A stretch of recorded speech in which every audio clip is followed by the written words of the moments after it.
दोस्तों नमस्कार, स्वागत है आपका यूट्यूब चैनल एबी टेक में। आज है 6 अक्टूबर 2024 और जान लेते हैं आज की महत्वपूर्ण खबरें जो आज के प्रमुख समाचार पत्रों पर छाई हुई हैं और आप लोगों के लिए बहुत ही इम्पोर्टेंट हैं। सबसे पहले यहाँ पर देखिए अपडेट्स आपके लिए आ गई हैं कि जनवरी में टीजीटी पीजीटी शिक्षक भर्ती परीक्षा की तैयारी।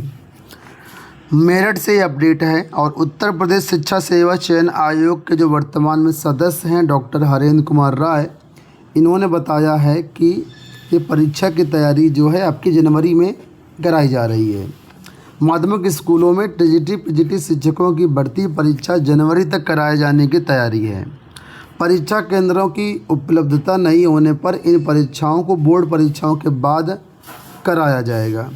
उत्तर प्रदेश प्रधानाचार्य परिषद की शनिवार को MIIT इंस्टीट्यूट में हुई मंडलीय शैक्षिक उन्नयन विचार संगोष्ठी में पहुंचे डॉक्टर हरेंद्र ने बातचीत में कहा कि प्रदेश में शिक्षकों के खाली पदों को भरने के लिए शिक्षा सेवा चयन आयोग पूरी तैयारी कर रहा है। आयोग की अध्यक्ष ने भी कार्यभार ग्रहण कर लिया है। तो इनका यहाँ पर ये कहना है कि जनवरी में हम लोग तैयारी कर रहे हैं, लेकिन किसी कारण से अगर परीक्षा केंद्र नहीं मिल पाते हैं तो फिर बोर्ड परीक्षाओं के बाद यानी मार्च या अप्रैल के महीने में ये परीक्षाएं कराई जाएंगी। इसके साथ ही दूसरी भी अपडेट यहाँ पर है। देखिए लिखा हुआ है कि दूसरी बड़ी परीक्षा होगी टीजीटी पीजीटी। उत्तर प्रदेश शिक्षा सेवा चयन आयोग में परीक्षा नियंत्रक की ज्वाइनिंग के बाद अब आयोग को लंबित परीक्षाओं पर निर्णय लेना है। अभ्यर्थियों की संख्या के लिहाज से प्रदेश में पुलिस भर्ती के बाद टीजीटी पीजीटी दूसरी सबसे बड़ी भर्ती परीक्षा होगी। इसके लिए शिक्षा सेवा चयन आयोग को अतिरिक्त संसाधन जुटाने होंगे।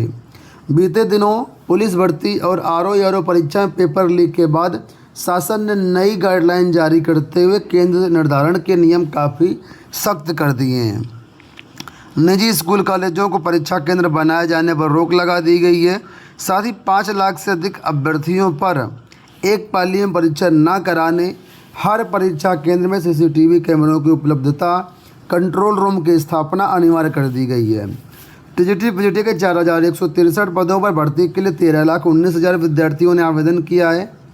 ऐसे में प्रश्न पत्रों की सुरक्षा को लेकर केंद्र निर्धारण और परीक्षा संबंधी अन्य कार्यों के लिए शिक्षा सेवा चयन आयोग को इंतजाम अतिरिक्त रूप से करने होंगे। आयोग की नवनियुक्त अध्यक्ष से लेकर सदस्यों, सचिव और परीक्षा नियंत्रक सभी के लिए टीजीटी पीजीटी जैसी बड़ी भर्ती परीक्षा कराने का अनुभव नया होगा और सामने ढेरों चुनौतियाँ होंगी। आयोग के सूत्रों का कहना है कि पहली परीक्षा तिथि घोषित करने से पहले सभी व्यवस्था सुनिश्चित की जानी है। यही वजह कि लंबित परीक्षाओं पर तिथि पर निर्णय लेने में देर हो रही है। तो ये यहाँ पर दूसरी अपडेट हो गई आपके सामने। तो कुल मिलाकर के आप ये मान के चलिए जनवरी से पहले परीक्षा पॉसिबल नहीं है और इसमें अगर परीक्षा केंद्र ना मिल पाए तो ये परीक्षा मार्च अप्रैल तक जाएगी। यहाँ देखिए अपडेट है कि पेपर लीक प्रकरण ने बिगाड़ा UPPSC का पूरा कैलेंडर। समीक्षा अधिकारी, सहायक समीक्षा अधिकारी प्रारंभिक परीक्षा 2023 में पेपर लीक की घटना ने लोक सेवा आयोग का वर्ष 2024 का परीक्षा कैलेंडर बिगाड़ दिया है। आयोग के कैलेंडर में PCS और RO जैसी प्रमुख परीक्षाओं के शामिल होने के बावजूद ये असमंजस बना हुआ कि परीक्षाएं समय से कराई जा पाएंगी या नहीं। इसी वर्ष 11 फरवरी को हुई RO प्रारंभिक परीक्षा 2023 से पहले सब कुछ ठीक ठाक चल रहा था। परीक्षाएं कैलेंडर के अनुरूप निर्धारित समय पर आयोजित की जा रही थी, लेकिन RO पेपर लीक होने के बाद से कई सारी परीक्षा निरस्त करनी पड़ी और कुछ परीक्षा कैलेंडर में भी जो है परीक्षाओं को फेरबदल किया गया। उसके बाद अभी भी लोक सेवा आयोग पटरी पर नहीं आ पा रहा है और परीक्षाएं जो लोक सेवा आयोग के कैलेंडर में हैं उन पर भी असमंजस की स्थिति बनी हुई है कि परीक्षाएं समय से हो पाएंगी या नहीं हो पाएंगी। और उधर सरकार द्वारा परीक्षा केंद्रों की गाइडलाइन चेंज करने के बाद से समस्याएं और बढ़ गई हैं, क्योंकि यहाँ पर परीक्षा केंद्र मिल नहीं पा रहे हैं। परीक्षा केंद्र ना मिल पाने की वजह से ही आपने देखा होगा कि अभी हाल ही में RO प्रारंभिक परीक्षा के पैटर्न में बदलाव किया गया। जहाँ पर पहले 2 पेपर होते थे अब उसको एक ही पेपर किया गया है। तो ये काफ़ी सारी चीज़ें हैं जो लोक सेवा आयोग को प्रभावित कर रही हैं। चलिए एक आप यहाँ पर न्यूज़ देखिए, सरकारी बैंकों में भी शुरू हुई अग्निवीर जैसी भर्तियाँ। ठीक है। सार्वजनिक क्षेत्र के बैंकों में भी अस्थायी बहाली का सिलसिला शुरू हो गया है। अग्निवीर जैसी इन बहालियों में 5 से लेकर के 15,000 रुपये तक कर्मचारी मानदेय पर रखे जाएंगे।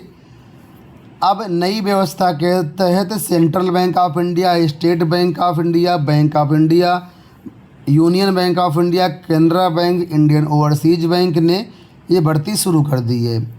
अप्रेंटिस योजना के तहत होने वाली इन अस्थायी भर्तियों के लिए केनरा बैंक ने 3,000 भर्तियों की घोषणा करी है, जिसमें यूपी के लिए 325 पद शामिल हैं।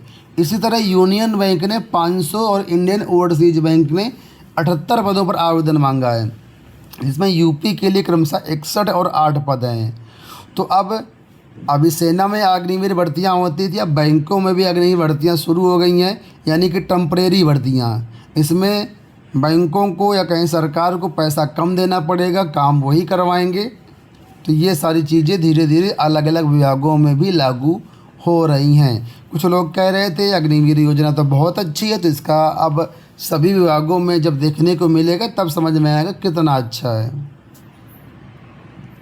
यहाँ देखिए अपडेट की एडेड कॉलेजों के शिक्षकों का संबद्धीकरण खत्म होगा।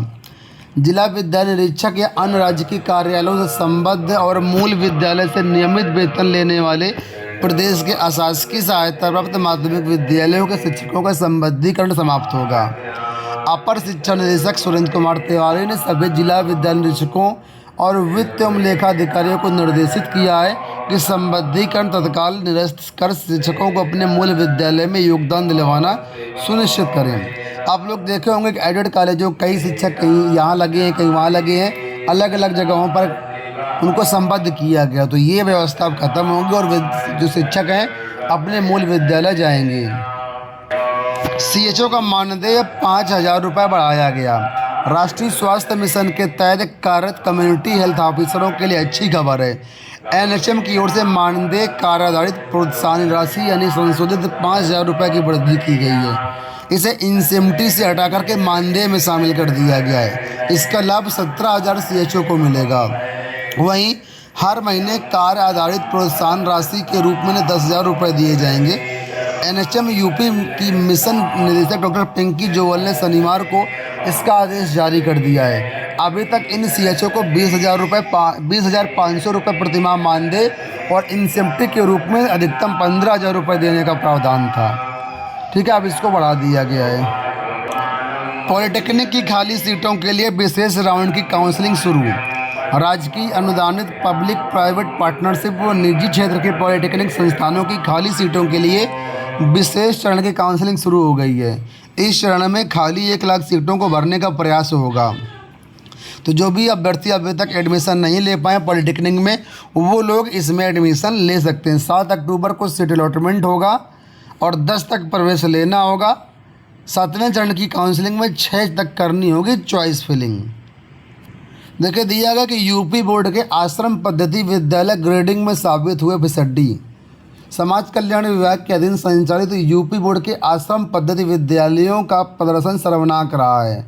ग्रेडिंग सिस्टम में विद्यालय फिसड्डी साबित हुए हैं, ए श्रेणी हासिल नहीं कर पाए हैं। जबकि पिछली बार 2 विद्यालय को ए श्रेणी दी गई थी, इस बार कोई भी विद्यालय ए श्रेणी में नहीं आ पाया। यूपी में 16 नए राजकीय संस्कृत विद्यालय शुरू होंगे, जिसके लिए यहाँ पर कहा गया संस्कृत शिक्षा को बढ़ावा देने के लिए 16 नए राजकीय विद्यालयों को संस्कृति दे दी गई है। जल्द ही इनका निर्माण कार्य शुरू किया जाएगा ताकि नए सत्र में यहाँ पर पढ़ाई शुरू हो पाए। दोस्तों ये हो गई आज की सारी सूचनाएं। इस वीडियो में इतना ही। धन्यवाद।